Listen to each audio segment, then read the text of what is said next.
We've all seen those sleek concept cars with solar panels lining the roof, and maybe even heard about the Lightyear One, a solar-powered car with a crazy 510-mile range that starts at a hefty $150,000. So why aren't we all cruising around in sun-powered vehicles? We're about to break down the challenges holding solar cars back from becoming mainstream.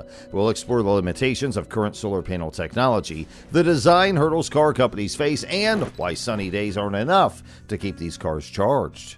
The dream of harnessing the sun's power for everyday transportation has captivated engineers for decades. From William G. Cobb's hand-sized Sunmobile in 1955 to the aptly named Ugly Duckling, birthed by Tel Aviv University researchers in 1980, the history of solar cars is filled with innovative ideas.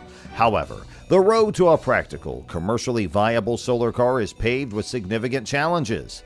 The first hurdle lies in capturing the sun's energy efficiently.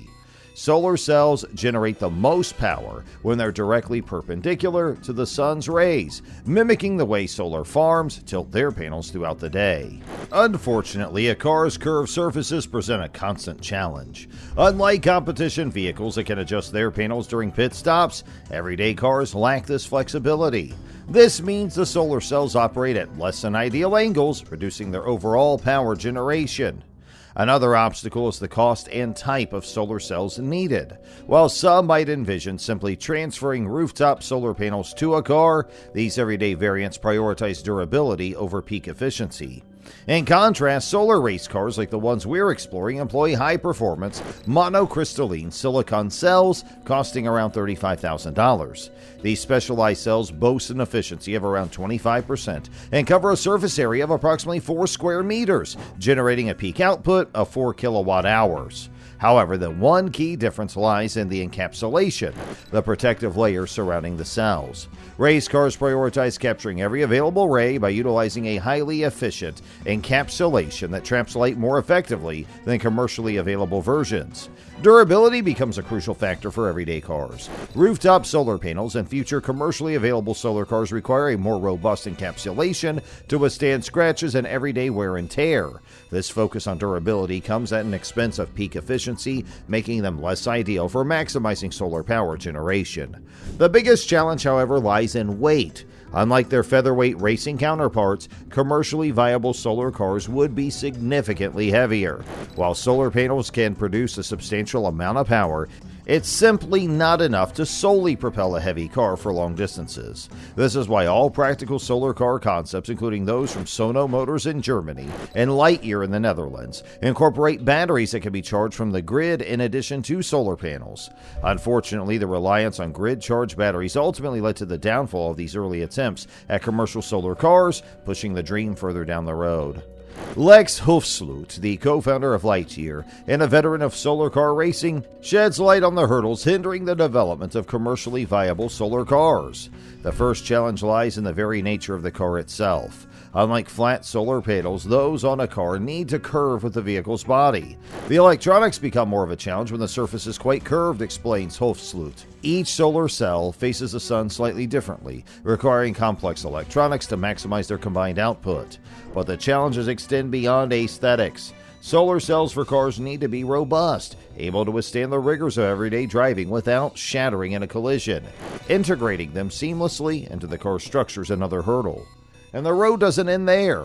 Once the solar components are built, they face rigorous certification for everyday use. Acquiring the machinery, materials, and developing the manufacturing processes are all significant investments. Sono Motors, for example, estimated needing a staggering 200 to 300 million euros just to enter mass production, a daunting sum for most startups. However, solar cells are just one piece of the puzzle.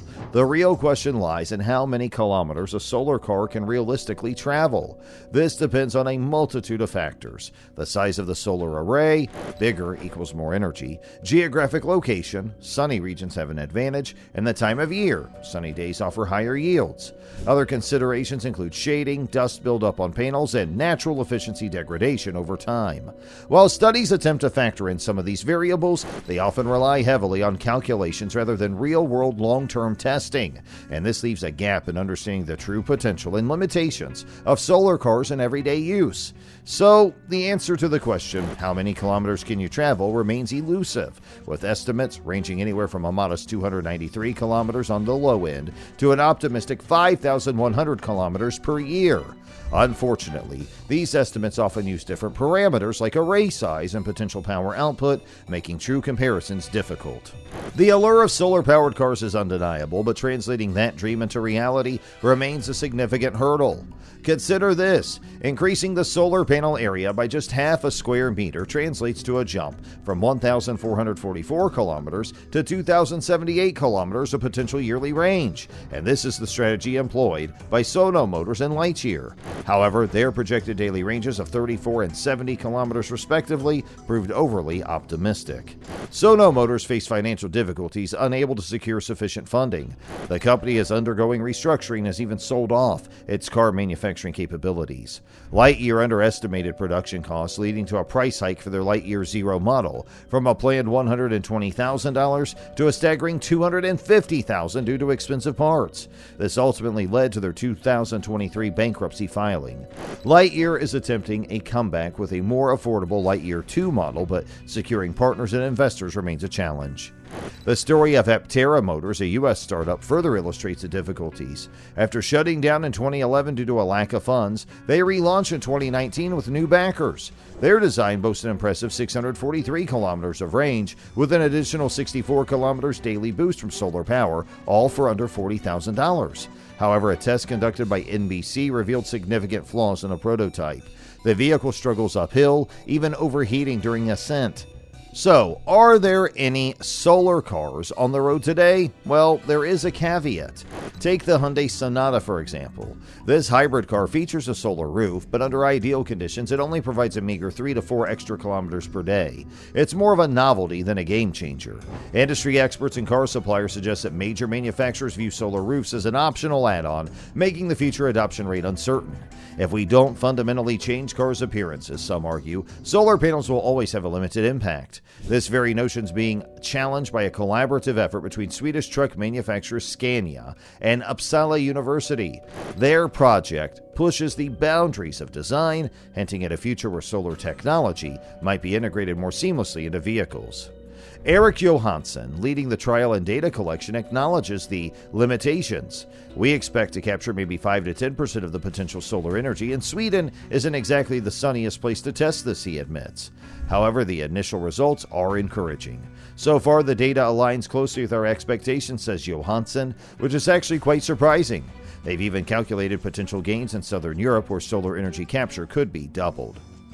Hey, we hope you found this video informative. If so, make sure you like, share, and subscribe to our channel, and don't forget to hit the bell icon for all the latest updates.